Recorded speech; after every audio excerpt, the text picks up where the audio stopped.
All right. Welcome everyone to Trust Lab's history lecture. So as you probably know, Trust Lab has been around for 8 years and we're doing a lot of activities in this vision of making the digital world trustworthy. One of the important things we do in that is to bring leading experts from around the world to tell us about what they think about trust, privacy, and support.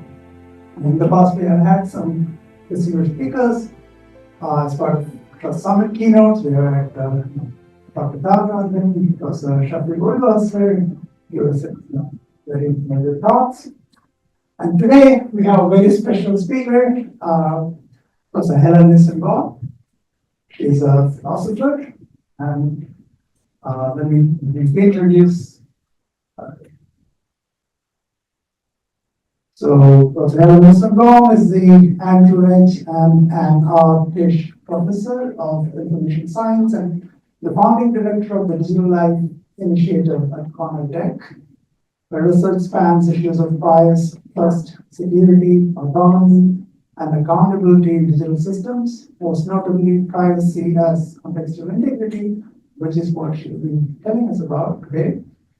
Her publications include the books Obfuscation, a user's guide for privacy and protest with Finn Brunton, Values at Play in Digital Games with Mary Flanagan, and Privacy in Context, Technology Policy and the Integrity of Social Life. These, along with numerous research articles, have been translated into 7 languages, including Polish, Chinese, and Portuguese. She received the 2014 Barwise Prize from the American Philosophical Association and the IACAP Covey Award for Computing Ethics and Philosophy. She has also contributed to privacy-enhancing free software, such as TrackMeNot, designed to prevent the profiling of web search histories, and AdNauseam, designed to counter profiling based on ad clicks. He holds a Ph.D. in philosophy from Stanford University and a BA honors in philosophy and mathematics from the University of Witwatersrand, South Africa. So it's my great pleasure to invite Professor Nissenbaum to tell us about a philosophical take on what privacy is, which abroad is a philosophical. Thank you very much. All right. Thank you, everybody, for coming and so much for inviting me. I've heard a lot about, of course, IIT and also the newly formed, or not completely new. Am I not? Oh, do I have to? Yes. Trust Lab. And I think that the work that I'm doing, that I'm going to talk about today, and also the work that my students and myself and many of us at Cornell Tech are very interested in security, privacy, trustworthiness, which I think is a nice way to talk about security. This is Cornell Tech. You can see the new buildings. Across the East River is Manhattan. We're on a tiny little island across Manhattan, and even a lot of people who live in New York have never been to Roosevelt Island, even though you could swim if the water wasn't treacherous, and you'd probably drown if you tried, but there are other ways of getting there. So this work on contextual integrity is not work that's only my own, and although obviously I'm not expecting anybody to memorize, but one of the reasons I put this list on is because contextual integrity, although it's philosophical in its roots, it also, in its growth, it has really benefited from people in law, in computer science, in the various forms of empirical social sciences, and I'm going to show some of that work here today. All right, so I am a philosopher, nevertheless. Where did it all start? Where did my interest in privacy all start? And it started, yeah. Now, you can see that this is a slide I use all the time. And because of that, I'm updating constantly with different kinds of technologies. Early days, the number of lines were much smaller, but they have in common that many of these technologies elicit a response from people, oh my God, my privacy has been violated. And so that was, for me, working even on my PhD in philosophy at Stanford and seeing the emergence of these technical systems, I was very attuned to this. I wasn't thinking about privacy as, oh, what is the philosophical definition of privacy, which a lot of people are doing, and it's very worthwhile, but it's more like, what's going on with tech, digital tech, that is causing people to say this? Now, over the years, I had developed this idea of a benchmark. If you're going to define privacy, these are the benchmarks of a successful definition of privacy. So one, it has to be faithful to common use. I'm curious just how many people are working in the field of differential privacy. I understand there's a crypto group, so maybe some people are working on differential privacy. You'll see when I talk about applications, I'll mention some of the work that's going on, looking simultaneously at contextual integrity and DP. But one of the ideas is that you need to have an account or a definition of a concept that people who just generally speak the language and use the word, they say, yeah, that's more or less. But of course, many English or many natural language concepts are extremely, sometimes they're even self-inconsistent. And so if you're going to do the philosophical work, and even more so if you're going to try and embed these concepts in a technical or computational system, you need to make them much more clear and rigorous. Third, you need to, or I took upon myself the project of showing why privacy has ethical meaning. So if someone says, my privacy is being violated, then they're saying that that's something wrong has happened. And I have a moral right to have some reaction to my complaint. And then along the way, it became important that whatever the concept is, it should form a good foundation for technology and regulation. And I was particularly keen to do that, and I'll talk about it more. Now, so there's a book, there's lots and lots of articles, almost everything is freely downloadable on my website. And I'm hoping that one day I won't have to do, the fundamentals and contextual integrity A to Z, but I can never quite not do it. And so I'm going to go quite fast through it. Hopefully you'll get something out of it. I do think that it is different. It's becoming more.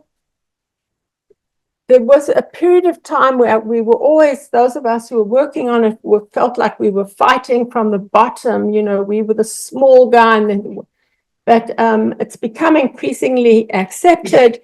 And I thought it was great success when I was asked to review an article which said, here's what's wrong with contextual integrity. And I thought, that's good. That means that people are reckoning with it. So I appreciate that also as a philosopher. I need people to disagree with me because then I learn something from our exchange. But the other point to note, and hopefully this will become clear, is privacy shouldn't be seen as a negative force. It shouldn't be, oh, darn, we have to think about privacy. There are all these cool things we can do, but privacy. And I actually think if you're all in the field of security, you probably feel the same way. Or wouldn't it be cool if we could just have sign-on systems and didn't have to worry about unauthorized access and so forth, because we want security, we know it, and that's why maybe the term trustworthiness highlights that same positive aspect. So let's say you have to leave this lecture immediately, or I have to run out immediately, maybe you'll remember one thing, and that is the right to privacy is the right to appropriate flow of information. And we say flow of information because we acknowledge, and data, I use the terms data and information interchangeably. Some people think that there are differences, and there are some plausible claims. Yes. Professor Helen, we are seeing it in the presenter's view. Can we go to slideshow, please? You do not like the presenter view. I don't mind you, but I like to see the presenter view. No, but I mean, I think there should be an option where you see the presenter's view, but we see the slideshow. It's possible, but Zoom often had, I don't know, do you want to figure this out? Take 1 minute to try. Yeah. Okay. I mean, actually, Because the screen size is too small, and yeah, it's a bit. it's always hit and miss when I can get whether I'm able to get that. I mean, if we think that it's okay, does that work for you? Right. Yeah. Thank you. Oh, miracle. Where are you? Where are you? I'm in Hyderabad, India. I work at TCS Research. Okay, great. I'm so pleased you joined. Is that information flow is a good thing? We've done miracles with data and information. And so what privacy wants is appropriate information flow. And of course, that's what the theory is about. It's a theory about appropriate flow of information, but it isn't like many might think, and often is presented, and maybe computer science is at fault with this, in considering privacy to be more like secrecy. I'll come to that a little bit later. So anyway, I'm going to talk about the basic building blocks of contextual integrity. They are social contexts, contextual informational norms, and legitimacy, which is contextual ends and values. And hopefully you'll know more about these by the end of the talk. So context, the way I use it, is a generic term, and I drew it from many social philosophers and social scientists. And the thing that these social philosophers have in common is an understanding of society that is conducted, social life conducted in, and words you may see realms, domains, fields from all these different theories. And I didn't want to commit to any one. And so I used this very generic term context, but there's nothing, I don't have a definition of context in a way that will be easily, let's say, computerized to say, oh, here's what, but they are, and if I'm having you look at this slide because I'm not going to go through it, but basically I'm going to assume that just looking at those pictures, we know what those contexts are, these social domains. But some of the characteristics, differentiated social spheres, that are defined by purposes, goals, and values. So educational context. How do we know it? Well, look, we're sitting in a room and I'm talking, you're listening. I'm not doing anything really crazy, like, I don't know, jumping on this and dancing. And so these are the expectations you have of me. But if I don't talk about the purpose of education, what's the purpose of what I'm doing? That's what defines this as educational and not, let's say, entertainment and the various other things. And then they're associated with practices like this, ontologies of roles and information types. And again, thanks to many of the computer scientists who don't like really information type, they'll say, oh, could you use the word attribute instead? And so you can think attribute. And these contexts are governed by contextual norms and rules. But among these norms and rules are those that govern data flow. And again, it was due to work with computer scientists where I'd use the word norm and they didn't necessarily get that word. So I, replied, okay, let's think of it as a rule, but the rule needn't be explicit. Sometimes it's embedded in law, sometimes not. could be a government rule, it could be just an informal group of friends who have rules or norms. And there's a lot of work goes into thinking about this. Now, of course, the most important for purposes of this theory and of privacy are these informational norms. And this is a proposition of the theory that the informational norms that govern and are relevant to privacy have 5 parameters: actor parameters, subject, sender, recipient, attributes, information types, and transmission principles. And I'm just assuming you're reading along. I'm not going to go and read the whole slide. However, I wanted to just emphasize these 2 little footnotes because they are quite specific to the theory. The theory will argue that these norms are expressed in terms of capacities. So it's not just Jack told a secret to Jill and expected Jill to hold it in confidence. It's about a person acting in a capacity, a professor, a student, an administrator, an auntie, your sibling, and so on, doctor, so that the rules attach to people acting in roles, people acting in capacities. That is a proposition of the theory. And these, what I'm calling contextual ontologies. And then the second characteristic of the theory is something called the transmission principle.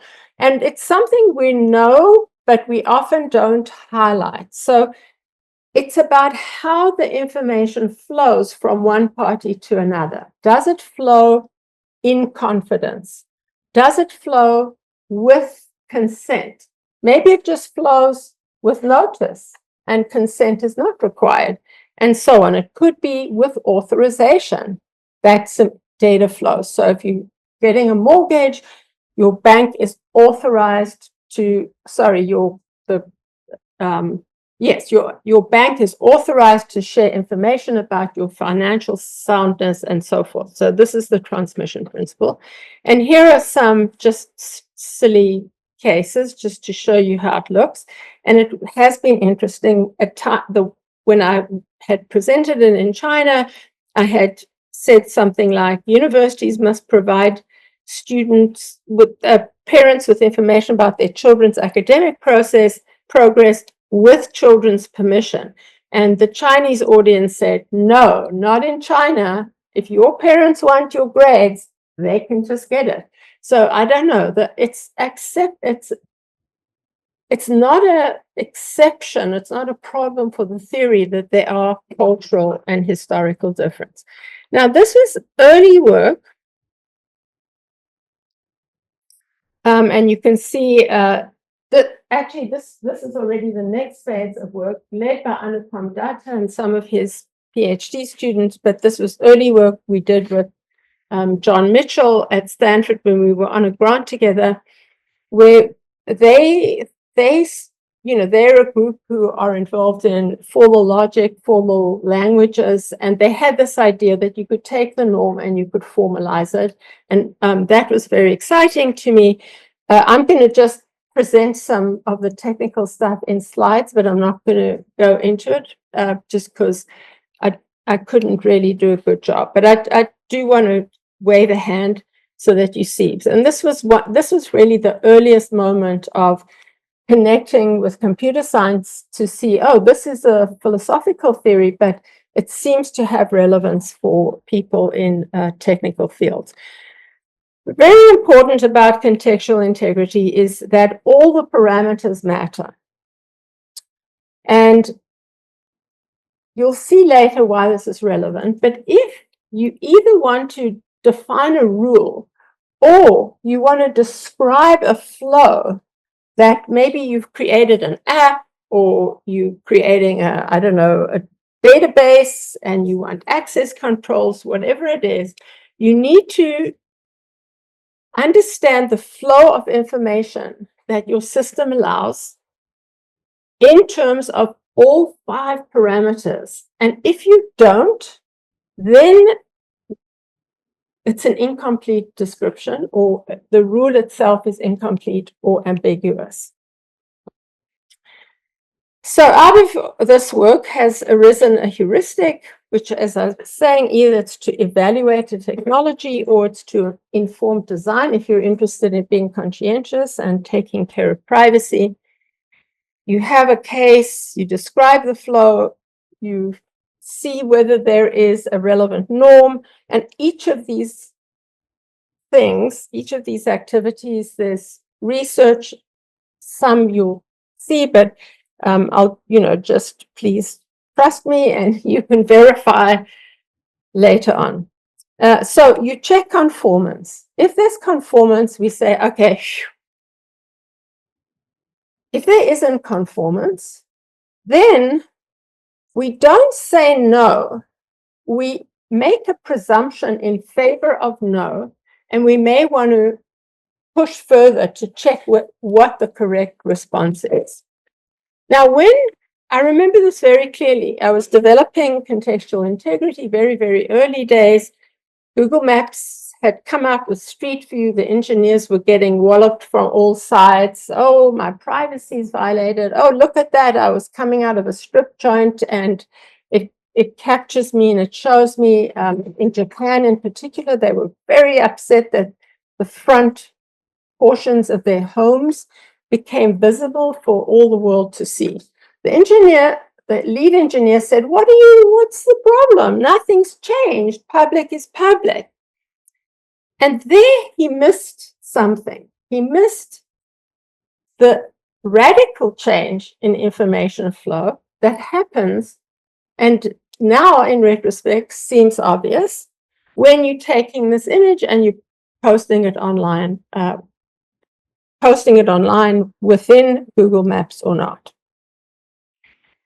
Similarly, you could say personalized medicine is a big thing. We say, oh, we're not treating you generically. There are factors we learn about you, and then we try to treat you as an individual with all your different physical characteristics. And certainly the data types that never used to be brought into the diagnosis, and also decision to treat. And so we could say, okay, there's a technical disruption in flow.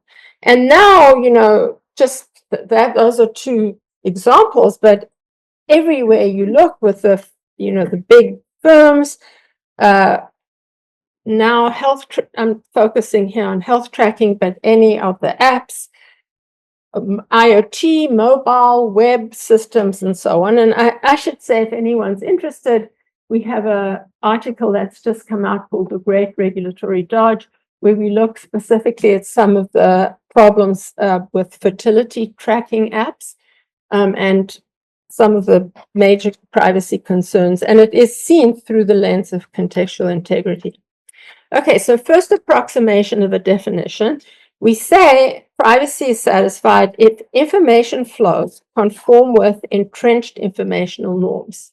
So I've thrown this term entrenched norms. We can just, the heuristic of that is what we expect. Something's entrenched norm if we expect something. And the first approximation is we define privacy in that way. There is a concern with that definition because it is very, very conservative. It says, that definition says, if it isn't already a norm, it's bad. Privacy is violated. And it's fine, like one could have a theory of that nature, but it seemed it wouldn't last very long because there are many new systems that disrupt flows, and we think they're good. And so the theory, I knew the theory needed to have some way, some approach to evaluation. If a practice either doesn't meet or we just don't know, it's incomplete, and these norms are incomplete. I remember working with Lakshmi Subramanian, and he was like, what do you mean they're incomplete? I want a complete list of all the rules. And he was thinking, systems, he's a systems engineer. And I kept on saying, no, there are many flows. We just don't know the answer. There isn't a norm that tells you if they're right or wrong. So let's come back then to the building blocks, because this is the moment that we need to look at the contextual values, ends, and purposes. Contextual integrity suggests that we evaluate practices with a three-layered analysis. So we need to consider, as many privacy theories do, the interests and preferences of affected parties. And sometimes there are grand ethical and political principles like free speech, which may be run up against some of the privacy concerns. But the thing that's most characteristic of contextual integrity is the contextual functions, purposes, and values. So the idea, and we said that, we talked about this early on, what defines the context are these ends, purposes, and values. So when we now go to the personalized medicine and we say, yeah, there are flow disruptions, but we can argue that health outcomes are improved. Now, I'm being very oversimplistic, but I wanted to just indicate how, even though something is a change and it's a disruptive of existing flow, you could still argue that it's a good idea to accept the new and let go of the old entrenched convention, because the new convention or norm helps us towards the ends and purposes and the values. And I have over time, because I don't know if you're familiar, so Hippocrates, the ancient Greek philosopher, had the famous Hippocratic Oath. And the Hippocratic Oath at the time, I will remain silent, holding such things to be unutterable, never to be divulged. Now we can look at the US privacy rules. They explicitly sanction flows of information to various parties. So you may say, oh, more flows. Is that a problem for privacy? And if you trust our government and the institutions and so forth, you say that healthcare, we need to look at the end result, because the world has changed enormously. The setup of medical care has changed. And therefore, we need to allow for flows that maybe in the time of Hippocrates, it would have been problematic. So practices can change, but they all need to be oriented to these ends purposes. So this is just a few things for us to think about: healthcare, politics, home, and social. So sometimes I say to people, would you, this might be a touchy subject, your kid has a mobile device. Do you put one of those trackers in so that you can see where your teen is at all times, and do you check on them? And the parent might say, yeah, I want to make sure they're safe. And the response is, yeah, maybe safe, but also you're undermining a sense of trust, because at some point you're going to have to trust. So I don't know what the answer is. My kids are now too old for me to worry about those sorts of things, but you can see that there are open questions about what these new rules should be. So you might again look at surveillance and admit, alters recipients' safety. Maybe it's good at the airport, but perhaps not so good in a public space, because it might chill political liberties, legitimate civil protests and so forth. So these are the types of, sorry about that. What happened? Oh, how many people have been tracking this particular? Okay, this travesty, I'll say. Okay, so what do we do about this? How do we figure out issues with it, and I'm not saying anything right now.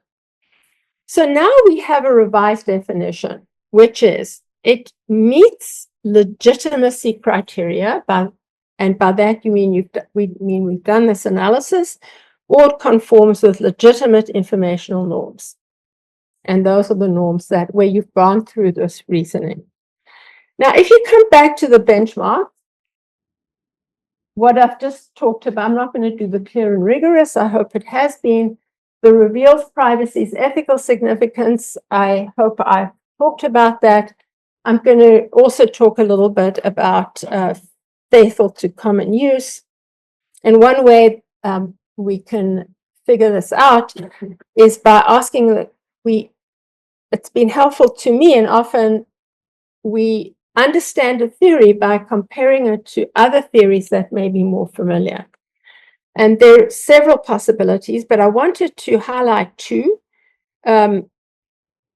which is the fact that many privacy theories and laws make a difference between, they say, this applies to sensitive information, sensitive private information. Public information, anything goes, that's one.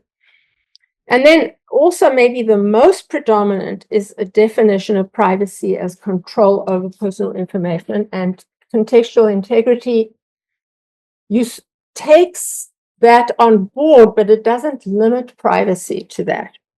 So with a private-public dichotomy, I have studies that are published as articles with Finn Brunton. I want to do a time check. We started a little bit late.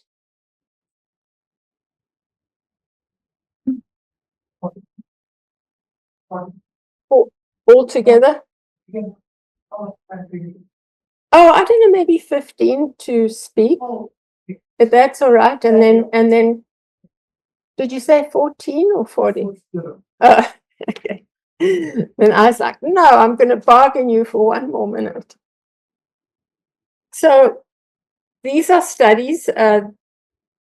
We have a very nice one on location tracking,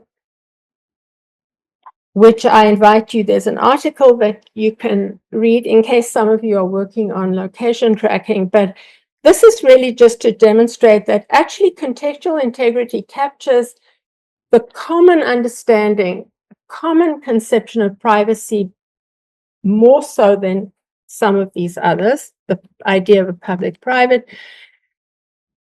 Is there anyone in the room who's like in the HCI space who knows this factorial vignette? It's a type of online experimentation, like survey experiment, and what you do is you have a vignette, like a template. Is it acceptable for blah, blah, blah? And you have the parameters, and then you have the values for the parameters, and then you randomly assign. And what we did, and there's an example, is we looked at sensitive information. We did a re-study and confirmed that people say health, phone conversation, email, these are most sensitive. I'm leaving out social security because that's an exception. It's an exceptional case, and so forth. These are all sensitive, but this is how they line up. And so our study starts off by replicating a Pew study, Alan Weston, so with some slight adjustments. Now you would say, okay, these should be the most highly constrained. And what we show, and it feels so obvious, is that it depends on who the recipient of the data is. So no surprise, health information may be very sensitive, but people really don't mind if the doctor receives the health information, but they are disappointed, they upset if the boss gets the health information.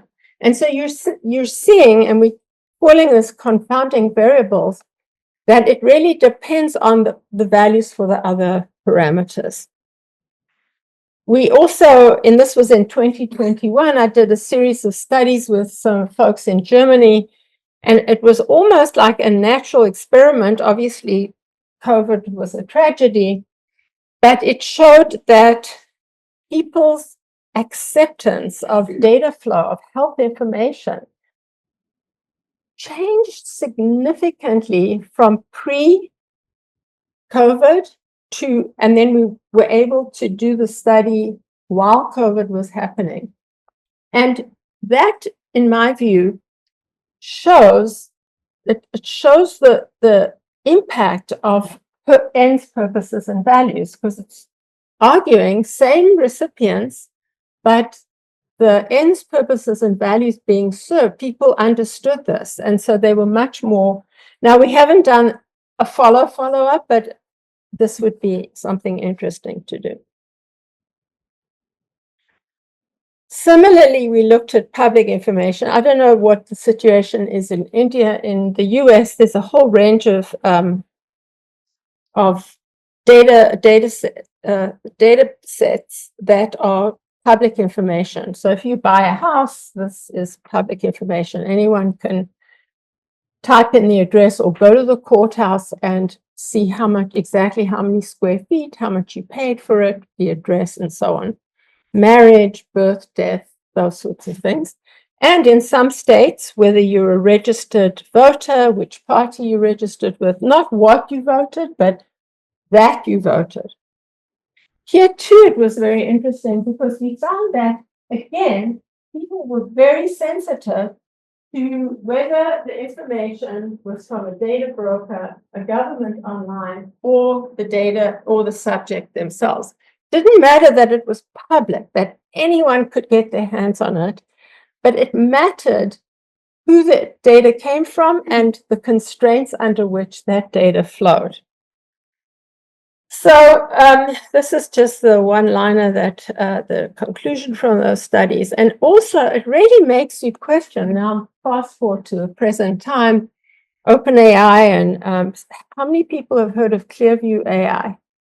It's a service in the US that they assembled a huge data set of faces, and they created a facial recognition system that is quite accurate, actually, and it made a big, it was kind of problem at the time, and then in the end, they haven't been put out of business, but now they're offering the service to police and very controlled and so on. But when they're defending themselves, as you can see, they're like, no, we're only using faces that are available in public. Well, OpenAI is saying, oh, we're only looking at publicly available data. So they're scraping the public web. Anything, is available, they can do it. This is a problem because you can see that it goes against people's concerns that even if it's public, it doesn't mean you can do anything with it. There's still some constraints on that. Just to see it in terms of contextual integrity, we're reducing privacy to one parameter, which is, sorry, this is the wrong one, information type, and only accepts one. Just ignore this slide. Then the second difference is with privacy defined as control over information. I know that India has a very complex privacy law, and I don't know the detail of it. I understand it's based on the EU GDPR, and that in turn based on the, I see some of it's cut off, fair information practice principles, very dependent on, it's like a get out of jail free card. You can have substantive regulation, except if the subject consents. So it's very much beholden to consent as an implementation of control. Now, how many people, I'm sure you've done, do you read privacy policies? Who has ever read an entire privacy policy? That person has. I want you for my lawyer. Did you do it on purpose or? Okay, good for you. Good for you. Many people don't. And even if they do, and there's lots of evidence, they don't understand. Even Joel Reidenberg, there's a great group at Carnegie Mellon that's been doing a lot of work in this space, and they show how much of your time it would take to actually read the privacy policies. It's like something like a month of your life per year you would have to take off to read every privacy policy that you bump into. And I do this all the time when I'm teaching my students. I test them on what they learned. And we all know the privacy policies don't work if you think it's a way to give people control over information about themselves. This is a nice little graphic, which it's quite old already, but it shows you the length of privacy policies at the time. TikTok was by far the longest, so you would say, oh, they probably care most about privacy, wouldn't you say? Then Microsoft has a very large privacy statement, and they would say, oh, but we consented. And one of the things they don't say, and this is a US law, this is a consequence of US law. I don't know what the situation is in India. 276 acquisitions in very data-heavy businesses. And the law allows that if one company owns, they can just assemble all the data without any. So when you're consenting to that policy, you're consenting to all the data in all of the Microsoft-owned properties. And believe me, Microsoft is not unique. Amazon, we've looked into this, Amazon, Google, Apple, and so forth. So what's really ironic is here's something that Facebook advertises: designed for privacy, controlled by you. What's the anybody? What's the problem?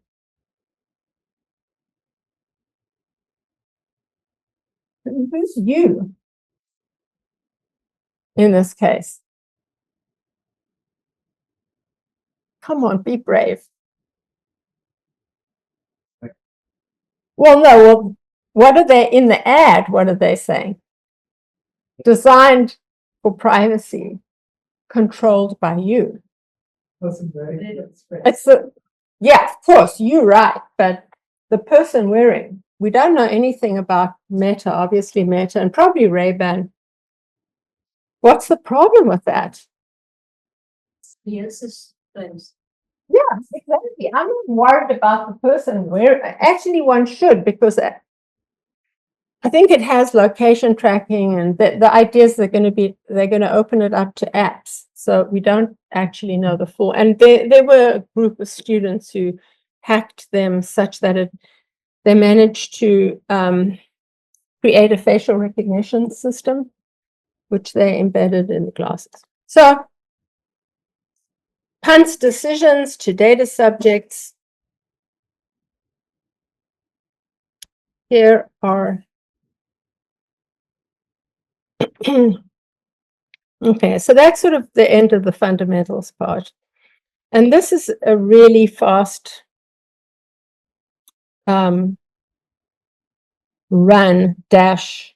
sprint through some of the technical work that people are doing. I've been involved in a small fraction of this, and I'm letting you just read the slide because I'm not going to read it, but it's clumped into different application areas. So with the data leakage, this is one of the earliest works that we did, creating, let's say you creating a system to manage an email system or communicate in a business, in a communication system, and you want information, the information to flow appropriately in the company. this was a system that would be at the base of that, called vaccine. It would extract the flows, and then it would check against rules. All right.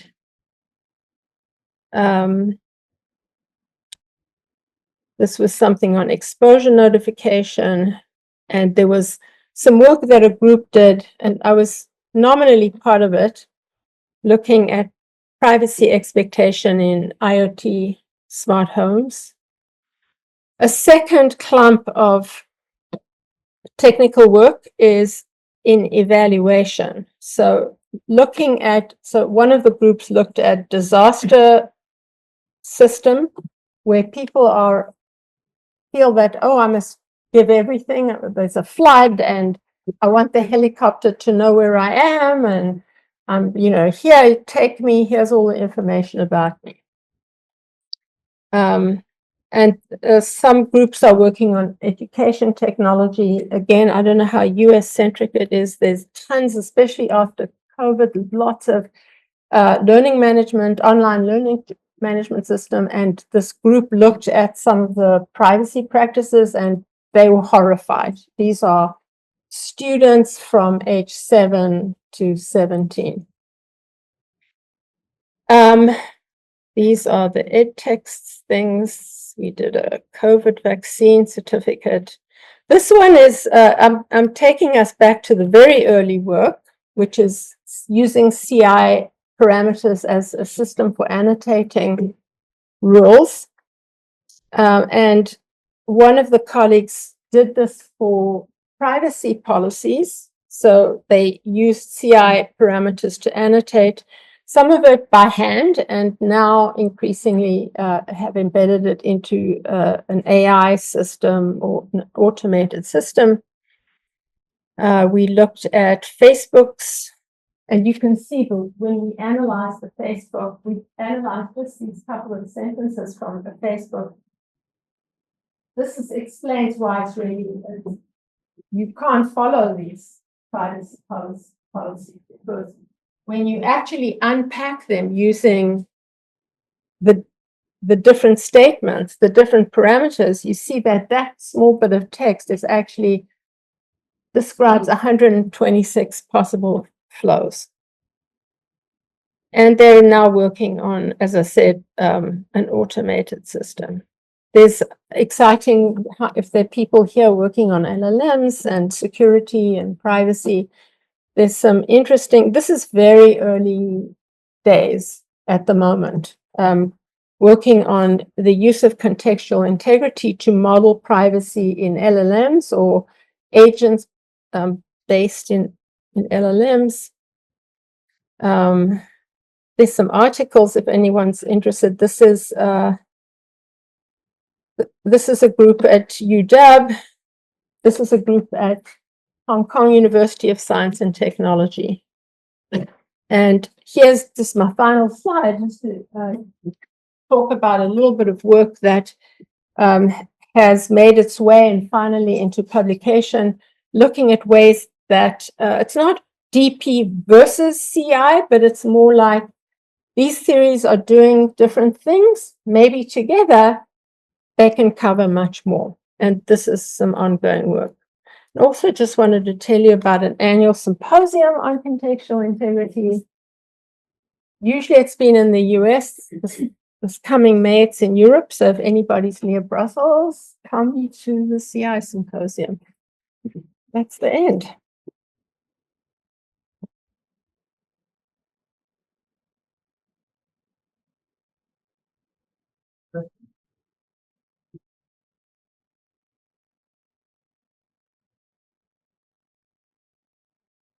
Yes.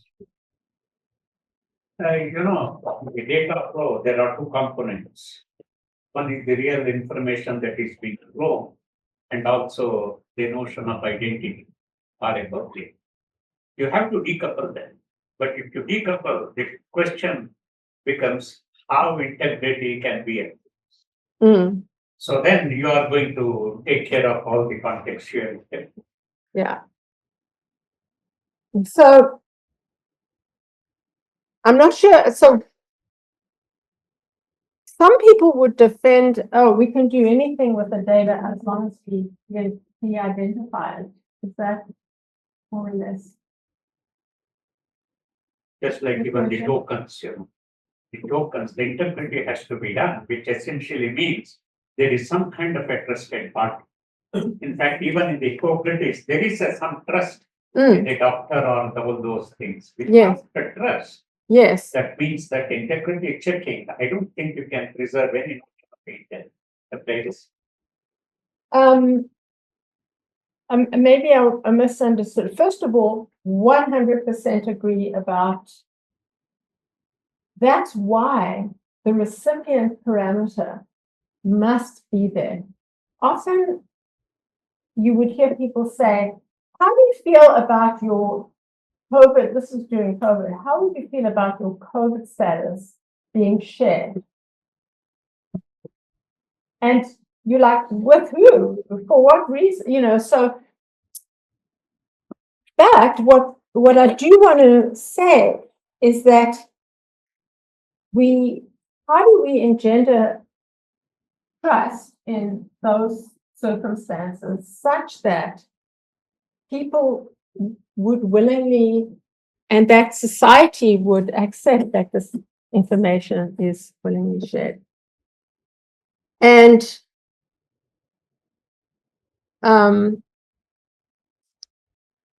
the answer is that we social norms have evolved often over a very long period of time. And the way we did it in the case of healthcare is we constrained the doctor on the other side. So, because we understood that sharing the information with the physician is a good thing to be able to do without fear. However, there are circumstances in which we don't know the intention and we have to deal with people we don't trust. In that case, we would expect rules that are quite protective or punitive even of certain kinds of data flow because we understand that we're working with an untrustworthy person on the other side. And so what we're trying to do is like tweak the different parameters so that the flow occurs as it should. Yeah, I'm gonna sit because I'm social science is complicated. For example, in India, if you do a caste survey, you can use it in the different ways. Yes. One you can misuse it, and another one you can use it for a proper usage. So it's very difficult to define. Cash survey, did you say? And yes, I think yeah, you know, we have lots of casts. One of the things is to say that how many people belong caste. to each of the caste. I'm sorry. Okay, so you can use it in a positive way and also in a negative way. So it becomes a very difficult thing, but more often it will be misused.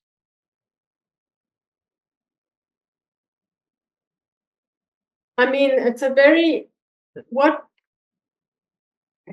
let me take it to a slightly different space because I don't know enough about the caste system to know what the implication. I mean, I know what is fairly common, not detailed. If you're applying for a job, then they're not allowed to ask you your religion. Now, you could say, let people ask religion, and then you can come after them if you think they're discriminated against someone on the basis of their religious commitment. And in this case, the rule became you're not allowed to ask that. And one could do the analysis, one would do the analysis to try and understand, is this a smart rule that forbids? Or are we better off saying, ask it, but if we catch you putting this into bad use, then we can we can punish you in some way. So there are different mechanisms for it. And I would say, in the case of the job interview, I agree that it should be forbidden because you're in a really unequal situation when you're going for a job interview. And also you have no insight, the applicant has no insight into how the decision is made. So I think that in that case, and it is a matter of social philosophy, if you will, as to what the rule should be. And this is, if we're looking at big tech companies, there's some people will say, oh, don't have any constraints going in. Why don't you let everything happen and then harm follows, you can punish. One of the issues we all are aware of who are in this field is that there's no transparency into how these systems work. So you really don't know. And because of this, I think certain substantive constraints would be beneficial for people. It's a big discussion, and that's why I'm still working on privacy. Question, Yeah, sorry. Yeah. Follow up on what was asking, but different notion of integrity is being truthful, right? So even if somebody lies about me, my privacy gets hurt. I didn't give a consent or anything, they just made some fake news, I guess this theory currently doesn't try to. It doesn't. I'll tell you, I'm pleased you mentioned, because normally I have time to talk about why like the book is social integrity and ethics, technology and social integrity, because what we're after is not only the protection of the individual. This is where we're saying privacy is a positive for society. Because we can trust the doctor, we are sharing health information, and that's good for society. And so what good privacy rules do is they create social integrity so that the context or the social domain can achieve its goals without people being fearful when they're sharing very much needed information for the system to work well. So the term integrity is less like, I won't talk about my depression about the politics in America, but there are people who have integrity. We mean they don't lie and so on, but this use of the word is more about the cohesiveness and the productive flourishing of these different social domains. But do you think lying also affects privacy? That's another thing that needs to be. So I don't know what to say about, like, in law there's part of privacy is considered to be false light. So there are these 4 harms that jurists have highlighted. I think in America, I don't know. Yeah. One of them is called false light. And I don't know. I haven't really figured this out in contextual integrity, whether the flow of false information can be handled in the same way. I have to ask one of my students to work on that project, but yeah, no, it's. Hi, thanks for this talk. So I work in symbolic logic, formal logic, and I saw that in one of the slides, the 2011 formalism is written in some variant of temporal logic. Do you still use these logics, or do you need, in the current context, the kind of properties? What is the type of formalism do you use? Yeah. So, now I wish I had my colleagues with me. I know that I followed enough that when Anupam and his group and John Mitchell were using linear temporal logic, and then when we worked with vaccine to develop that system, Thomas Weiss used, do you know the name? Yes, I know. Okay, so he used a version of logic, but not exactly the same. But the hope was that you could perform computations on these norms. Yeah. And I don't know how far that work has gone since the papers that I know about. Yeah, but I'd love to hear more about it, because you have to have some rendering of it formally. Now, of course, with LLMs, it's everything is like throw it into this huge dump and then let the algorithms extract the norms from it. And But you still need to have some trust on what the answer is, right? How do you trust what it's telling you? so some of the UW people have been, they conducted a lot of factorial vignette survey studies to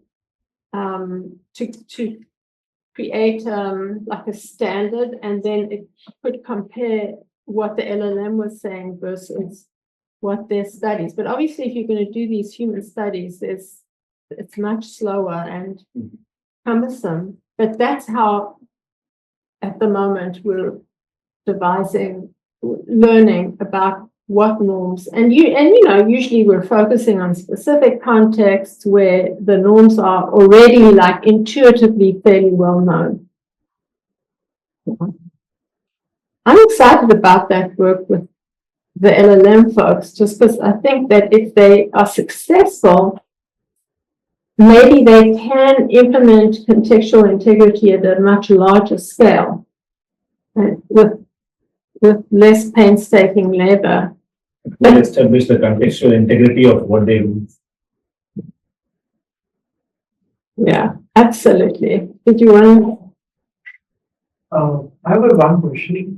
Can we apply contextual integrity to approach and study anonymous communication systems? Like anonymity, can we measure, or can we get some more ideas about it? Because in my understanding, anonymity also depends on the context.